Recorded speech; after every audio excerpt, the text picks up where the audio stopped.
35 पहले दिन से कहा था। ये आप कह रहे हैं 135 और वो रहेगा, निर्दलीय संपर्क की कोई जरूरत नहीं है। वो 135 प्लस रहेगा।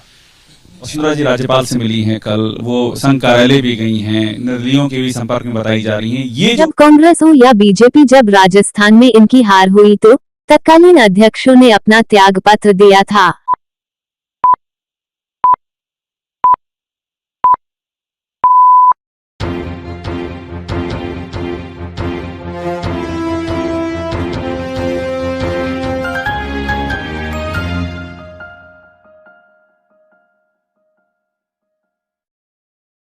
युग क्रांति राजस्थान सब्सक्राइब करें और संभाग की हर खबर पहले यूट्यूब पर देखने के लिए बेल आइकन का बटन अवश्य दबाएं। बीजेपी के राजस्थान अध्यक्ष सीपी जोशी ने राज्य में पूरी 135 सीटें जीतकर पार्टी की सरकार बनने का दावा किया है, जबकि पूर्व सीएम वसुंधरा राजे सिंधिया निर्दलीय प्रत्याशियों से संपर्क साध रही है। बीजेपी अध्यक्ष सीपी जोशी ने एक मीडिया संस्थान के रिपोर्टर से बात करते हुए कहा कि भाजपा कार्यकर्ताओं की मेहनत से राज्य की जनता का पार्टी को भरपूर आशीर्वाद मिला और निश्चित रूप से भाजपा 135 सीट जीतने जा रही है। बीजेपी का पूर्ण बहुमत नहीं आने की दशा में प्लान को लेकर जोशी ने कहा कि ऐसा कोई प्लान नहीं बनाया गया है कि आपकी सरकार बनेगी, आप ये कह रहे हैं। मुझे एक बात बताइए कि दूसरा भी ऑप्शन भी सोच रखा है क्या आपने? कई बार रहता है प्लान ए नहीं होता है काम तो प्लान बी होता है, कोई प्लान बी है? आप स्पष्ट बहुमत की सरकार बनेगी और बहुत अच्छे बहुमत से बनेगी। कोई प्लान बी है ही नहीं, प्लान की जरूरत ही नहीं पड़ेगी।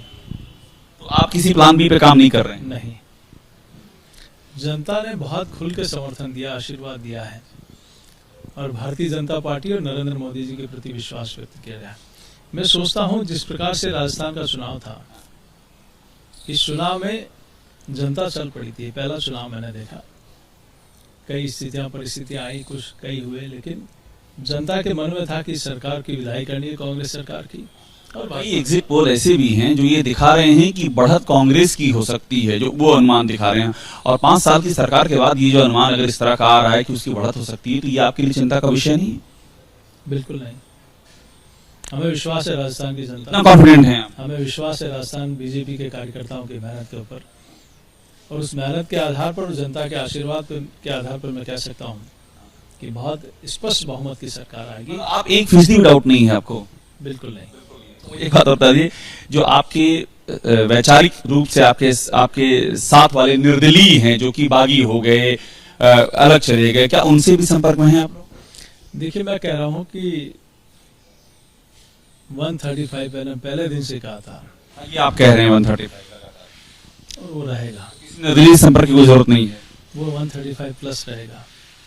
आप निर्दलीय वाले को जवाब नहीं दे रहे हैं, निर्दलीय संपर्क की जरूरत है या वो नहीं है?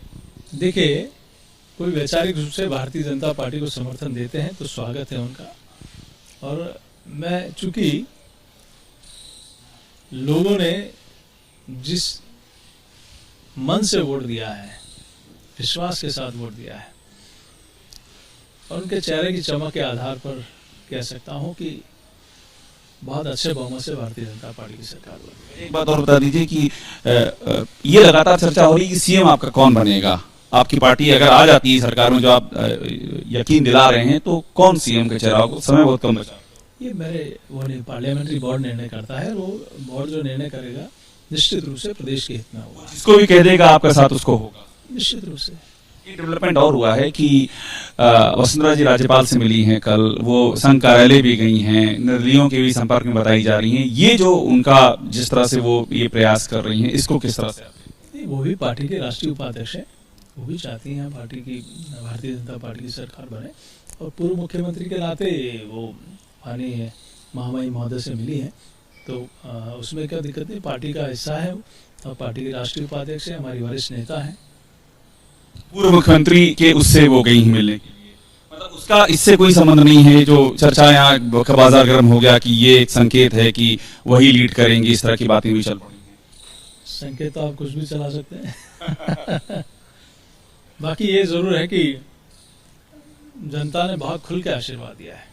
अच्छा, मुझे एक बात और बताइए, आपकी सरकार आ जाती है और आपका मुख्यमंत्री बन जाता है, अब मैं मुख्यमंत्री को सवाल नहीं करूंगा, आप जवाब दे चुके हैं चूंकि, तो आपका पहला कदम क्या होगा? आपने बड़ी लाल डायरी, करप्शन, बहुत सारे मुद्दे आप लोग ने चुनाव में उठाए, आप तो बड़ा वोकल रहे, तो पहला कदम क्या होगा?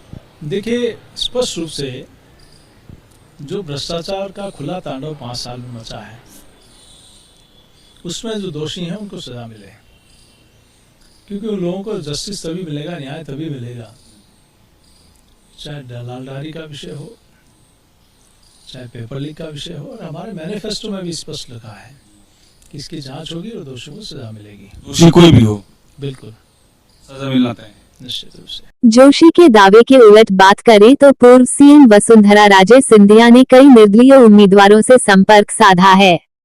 जाहिर है मैडम पूर्ण बहुमत के प्रति आश्वस्त नहीं है और पार्टी मतगणना के बाद सत्ता के करीब पहुंची तो मैडम निर्दलीय तौर पर जीतने वाले उम्मीदवारों का समर्थन लेकर सरकार बनाने का दावा करेगी। हाँ, यह अलग बात है कि मोदी और अमित शाह मैडम को पहले ही साइडलाइन कर चुके थे। राज्य में बीजेपी की पतली हालत को देखकर मतदान से कुछ दिन पहले मैडम को इशारों में सीएम का फेस जरूर बताया, लेकिन बीजेपी को इसका कितना फायदा होता है ये 3 दिसंबर को ही पता चलेगा। मगर सबसे बड़ी बात ये होगी कि बीजेपी के अध्यक्ष सीपी जोशी का 135 सीटों पर जीतने का दावा कितना खरा उतरता है। अगर सीपी जोशी का दावा केवल हवाई निकला और राज्य में कांग्रेस सबसे बड़ी पार्टी के तौर पर सामने आई तो क्या सीपी जोशी बीजेपी हार स्वीकार करते हुए नैतिकता के आधार पर अपने पद से त्याग पत्र देने का साहस दिखा पाएंगे, ये भी देखने वाली बात होगी। ऐसे कई मौके आए हैं जब कांग्रेस हो या बीजेपी, जब राजस्थान में इनकी हार हुई तो तत्कालीन अध्यक्षों ने अपना त्याग पत्र दिया था।